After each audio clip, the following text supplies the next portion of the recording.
Der eine Produktexperte sagt, jo, das ist super. Der nächste sagt, geh mir weg mit dem Höfting. Wir sprechen eigentlich nicht über Preise und über Geld in unseren Videos. Muss das denn oder geht das auch ohne? Kann ich dich beruhigen, geht auch ohne. Wenn du wirklich anfängst zu stürzen, dann geht auch keine Information an deinen Notfallkontakt, weil so wirst du dann auch gefunden. Dein Gesicht ist auch geschützt, die Seiten sind geschützt. Alter, da war ich ja noch gar nicht auf der Welt, ey. Und ja, schön wär's. Nee, doch. Ja, so, hallo. Man kann einen Höfting nicht mit einem Helm vergleichen. Der sicherste Fahrradhelm der Welt ist kein Helm. Das hast du ja jetzt ausgedacht, ne?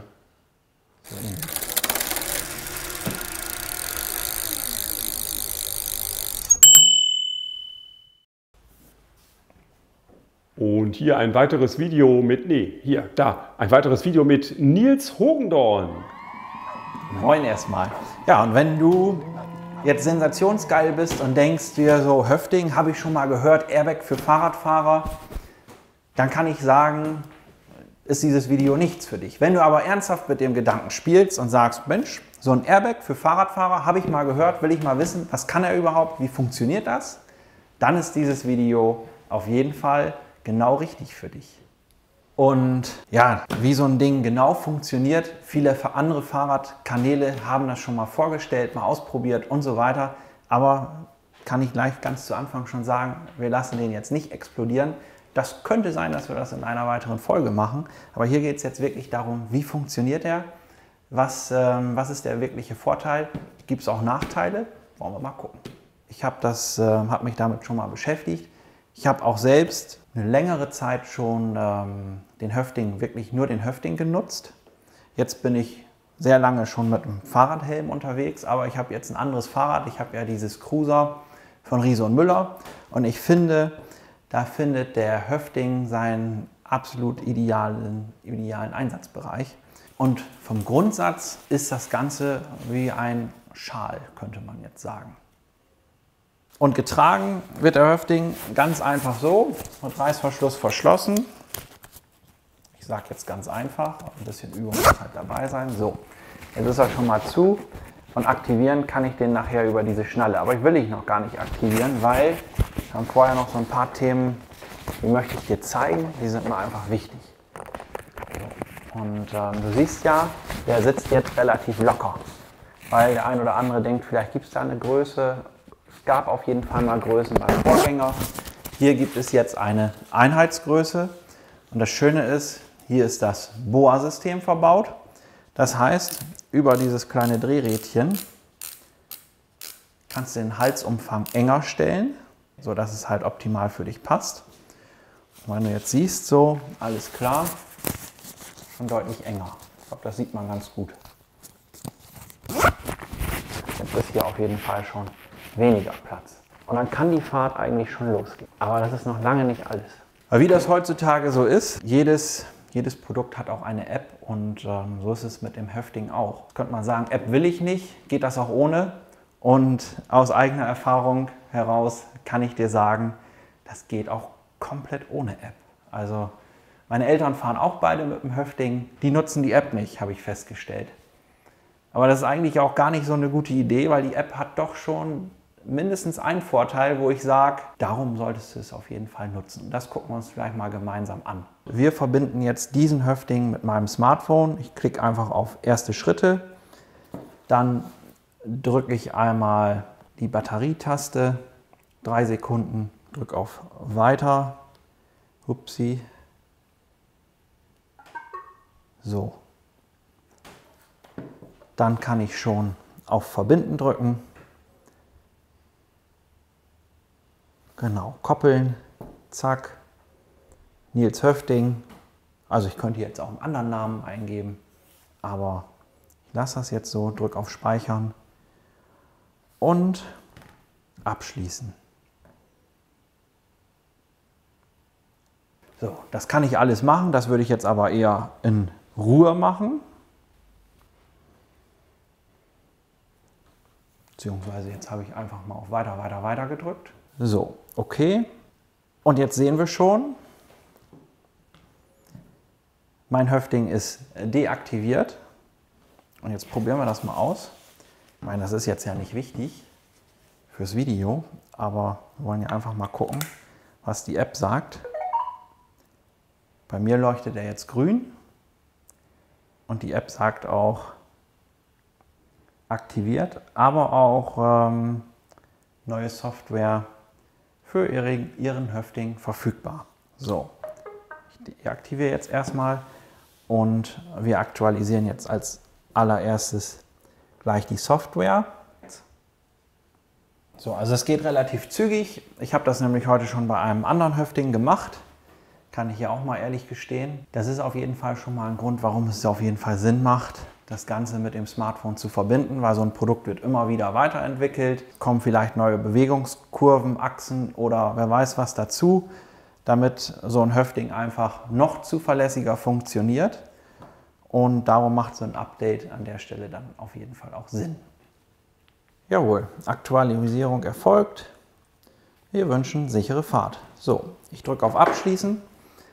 Und dann kommen wir eigentlich auch zu den spannenden Themen, warum man auf jeden Fall sein Höfting mit seinem Smartphone verbinden sollte. Weil ich kann, wenn ich möchte, einen Notfallkontakt hinterlegen. Das heißt, sollte ich wirklich mal stürzen, weil es ist vielleicht noch nicht rübergekommen, dieser Höfting, das ist ja, oder Airbag, kann man ja dazu sagen. Also hier sind so gesehen, wie nennt man das, Luftpolster, die da rausgeschossen kommen über eine CO2-Kartusche, die dann explodiert, wenn du wirklich anfängst zu stürzen. Also es dauert 0,1 Sekunde, das knallt und dann hast du quasi so eine Trockenhaube auf. Also wesentlich sicherer als ein Helm, wenn man das mal so überlegt, weil dein Gesicht ist auch geschützt, die Seiten sind geschützt. Das macht auf jeden Fall schon alles Sinn.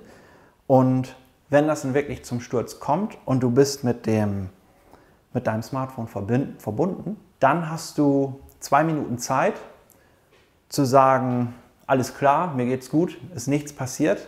Dann geht auch keine Information an deinen Notfallkontakt.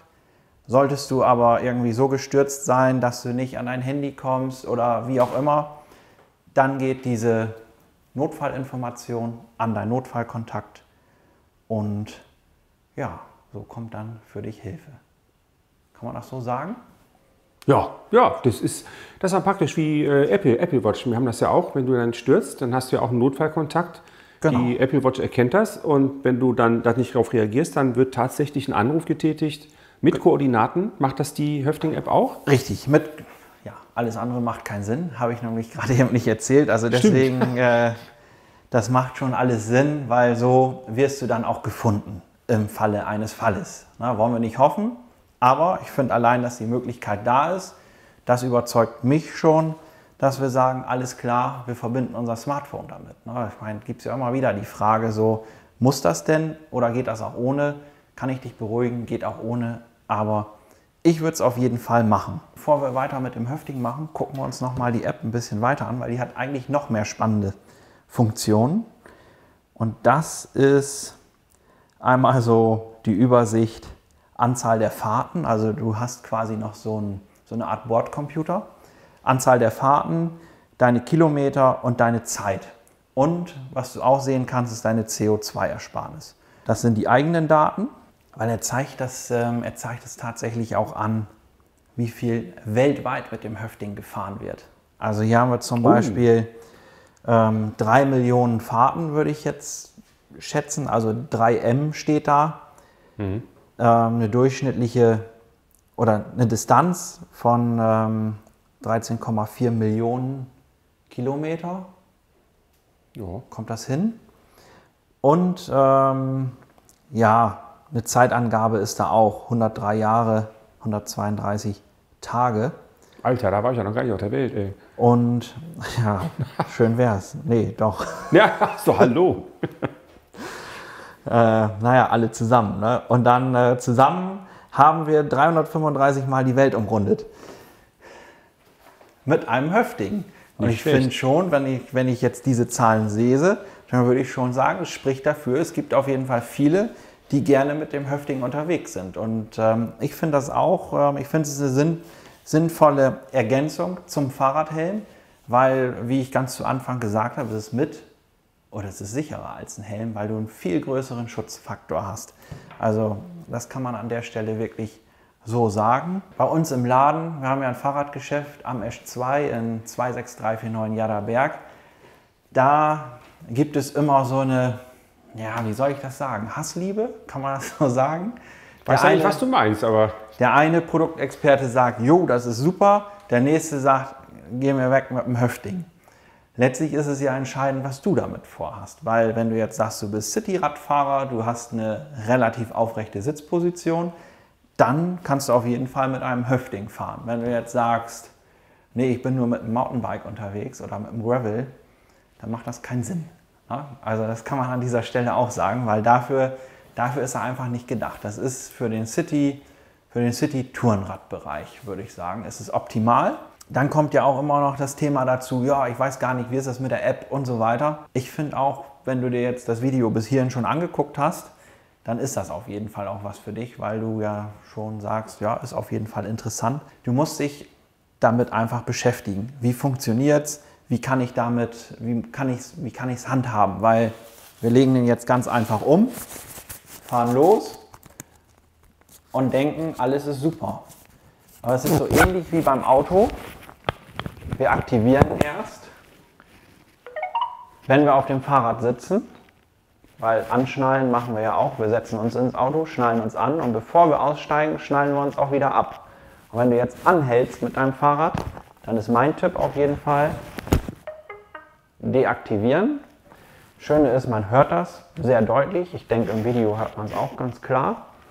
Und dann bist du auf jeden Fall auch sicher, dass er deaktiviert ist. Weil stell dir mal vor, du kommst jetzt nach Hause, hast dein Smartphone in der Hand, dein Smartphone fällt dir runter. Du bückst dich. Du bückst dich, ich habe ihn deaktiviert und dann knallt das einmal und dein Höfting ist da. Darum würde ich das ehrlich gesagt so machen. Das an dieser Stelle. Mein Tipp auf jeden Fall. Ja, was musst du noch wissen? Hier ist ein Akku drin. Haben wir ja gerade eben schon einmal gesehen, dass wir hier auch eine Ladezustandsanzeige haben. Hier vorne haben wir das Ganze auch nochmal.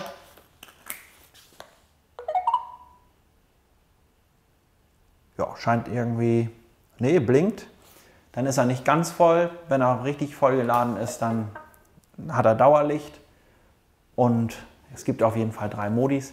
Dazu würde ich dann an deiner Stelle in der Bedienungsanleitung gucken. Aber was für dich wichtiger ist als diese Ladezustandsanzeige ist, wie lange kann ich damit überhaupt fahren? Ich habe meine Eltern gefragt, ich habe Kelvin in der Werkstatt gefragt und Kelvin, der nutzt den zum Pendeln zum Beispiel, der fährt damit jeden Tag, zwar nur ein kleines Stück und er sagt, ich komme da fast einen Monat mit aus. Das finde ich ist schon recht lange. Wenn man mal so guckt, so wie lange, was machen andere.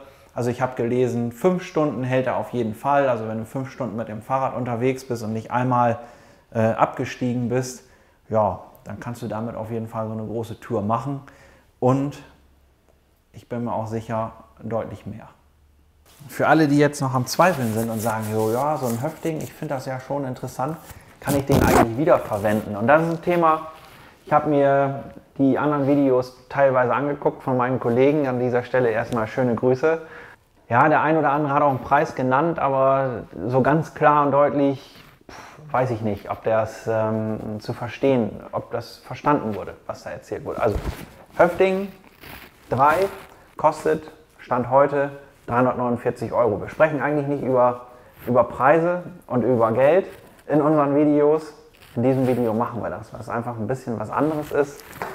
349 €, wenn man einen Helm zum Vergleich sieht.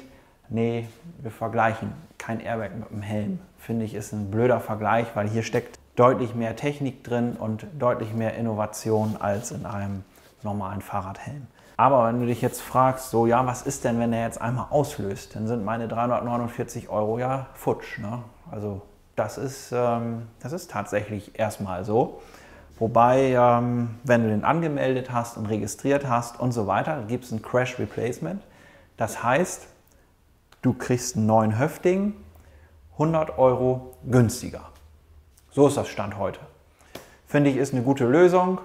Sind es immer noch 249 €, aber wenn der Höfting wirklich auslöst, dann können wir davon auch ausgehen, dass du einen richtigen Sturz hattest. Und ja, ich glaube, da brauchen wir nicht drüber sprechen. dass wenn du mit dem Helm gestürzt bist, dass du den austauschen solltest beim richtigen Sturz. Das musst du mit einem normalen Helm ja auch machen.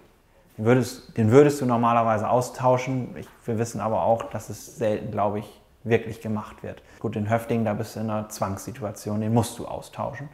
Aber das persönlich finde ich das sehr gut, dass man das machen muss, weil, wie du schon gerade gesagt hast, die Mikrorisse im normalen Helm, wenn du mit dem stürzt, die man nicht sehen kann und die Schaumstofffüllung, die da drin ist, und die wird dann bröckelig und die meisten Leute fahren weiter, das ist nicht sehr sicher. Auf der anderen Seite für 249 € mit einem Rundumschutz, mit Kinn und Nacken, was du normalerweise im Motorradhelmbereich hast, der kostet ja auch mindestens 300-400 €. wenn man es mit einem Integralhelm vergleicht, ein Integralhelm, ja, gibt es auch in allen Preisklassen. Aber ich sage ja, also man kann den Höfting nicht mit einem Helm vergleichen. Vielleicht den Preis kann man vergleichen. 100 € sind weniger als 349, das stimmt. Ja, das sollte einem die Sicherheit schon wert sein. Genau, jetzt sagt ja vielleicht der ein oder andere noch, oh, so ein Schal im Sommer, wie geht das eigentlich? Da schwitze ich doch bestimmt. Kann passieren, ja, würde ich schon sagen. Jetzt kann man sich darüber aber streiten. Ich finde ja, wenn die Frisur sitzt, ne, mir ist das ja immer wichtig. Oh ja, da könnte ich ja Sachen erzählen, aber lass mal lieber. Ja, die Frisur sitzt ja, das ist das Erste. Ne? Aber da ist immer ein Aber dabei. Ne? Ich fange jetzt wieder an mit dem Fahrradhelm, weil wenn ich einen Fahrradhelm auf habe, bei 30 Grad im Schatten zum Beispiel, dann schwitze ich unter diesem Helm und ich werde das nicht vermeiden können, dass sich in meinem Helm Feuchtigkeit absetzt und dass sich hinterher, dass man es meinen Haaren ansieht und dass der Schweiß auch in den Haaren hängt, das wird man sehen. Da bin ich mir ganz sicher, dass dir das beim Höfting nicht in den Haaren passiert. So. Und darum kommen wir auch zum nächsten Highlight, also Schwitzen. Ich will es gar nicht schönreden, dass ich jetzt sage, so, nee, man schwitzt am Hals auch nicht so doll oder so. Da sind wir, glaube ich, auch alle unterschiedlich. Ich kann aus meiner Erfahrung heraus sagen, ich habe mehrere Sommer mit dem Höfting gefahren und ich habe es nie als störend wahrgenommen. Und was hier auch wirklich schön ist, solltest du nämlich wirklich mal schwitzen, richtig doll schwitzen und dich nass schwitzen beim Fahrradfahren. Du siehst das hier vielleicht, ich habe hier so einen Überzug. Ich habe das ja gerade eben schon einmal erzählt mit dem Einstellen, mit dem BOA-System. Und du musst den zuallererst ohne diesen Überzug aufsetzen, einstellen, sodass er wirklich optimal sitzt. Und dann machst du den Überzug darüber. So, jetzt ist mein Höfting auch fertig und dann siehst du schon, ist noch mehr schwarz, ist auch deutlich angenehmer im Nacken, also wenn es wirklich direkt auf der Haut ist. Sonst hieß es immer, das ist ein Material aus der Raumfahrt, also mit diesem Schwitzen, das ist gar nicht so extrem, aber ich sage ja, ich wollte das jetzt nicht schönreden im Video. Ich finde, wenn man dann mal schwitzt, dann kann ich diesen Bezug oder diesen Überzug hier auch abnehmen und ich kann ihn auch waschen. Das heißt, alles wunderbar. Helmpolster kann ich auch waschen, geht auch. Ich finde, das ist deutlich komfortabler. Und was auch cool ist, das haben wir schon mal in einem der allerersten Videos vorgestellt, es gibt für diesen Höfting verschiedene Bezüge. Es gibt so stark reflektierende Bezüge, es gibt welche in Leopardenoptik, es gibt ganz viel. Leoparden? Ja. Das ist ja krass. Ja, oder Tiger, ich weiß es nicht. Nicht schlecht. Aber gibt es alles und ich finde so gerade für jemanden, der sagt, nö, ich möchte das gerne stylisch, ich möchte jetzt nicht mit so einem Helm durch die Gegend fahren, das ist eine super Alternative und wer sagt, ich möchte maximale Sicherheit in der Stadt, für den ist es auf jeden Fall auch genau das Richtige. Und ja, ich finde, ich habe jetzt eine ganze Menge erzählt. Ich glaube, ich habe auch tatsächlich nichts vergessen. Ich kann auch mal auf meinen schlauen Zettel gucken. Na, noch was gefunden? Nö. Gut. Ich habe alles erzählt. Alles ist fertig. Wenn dir jetzt noch was einfällt, dann schreibst du das einfach mal in die Kommentare. Wenn du sagst, super, gefällt mir, lässt einen Daumen hoch da und damit du kein weiteres Video mehr verpasst, abonnierst du einfach den Kanal. Und wenn du sagst, Mensch, das ist ja eine geile Sache, hat er gut erklärt, müssen meine Freunde auch sehen, dann darfst du das Video auch gerne teilen. Und ja, dann sehen wir uns schon in einer der nächsten Folgen. Bis dann. Jo, bis dann.